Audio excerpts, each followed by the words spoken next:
आता म्हणलं ही पोरगी शेंगदाणे मागत महेश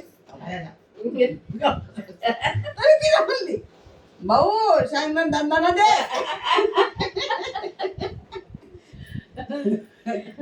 मला मामी हिला लय म्हणते वाटीभर शेंगदाणे खाऊ घाला कसं खाऊ घाला.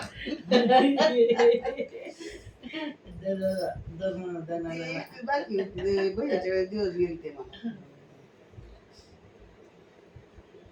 त्याच्यात काय का त्याच्यात काय ग सगळ्याची खिशा उडकायची मांडीवर मला चिन वाकून त्या खिशात ओढून ह्याच्यात काय ग तुझ्या. लय हसायची बाई तिला सगळे लय बारकी होती एवढी 2 वर्षाची होती.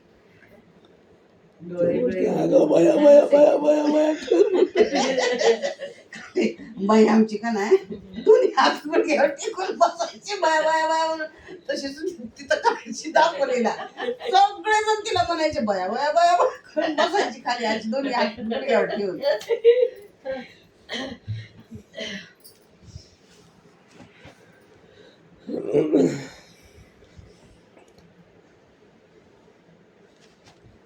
आवाज बदलले अलीकडे जयाचा आवाज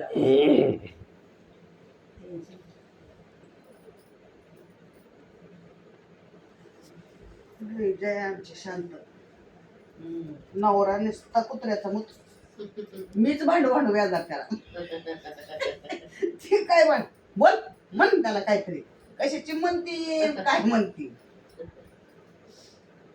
बेकार नवरा तिचा.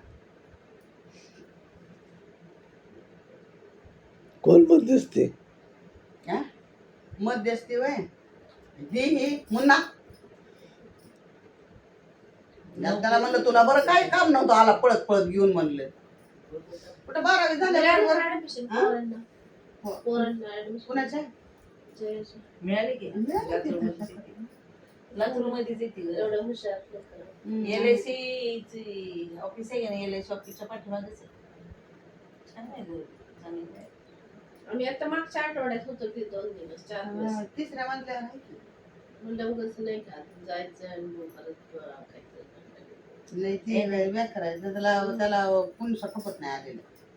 आपण जायचं कोण आलं मुंबईला मी जात होते रे. फक्त ह्याच तेवढं जात होतं कोण परवा मी जाऊन आले घरी. लातूरला गेले होते.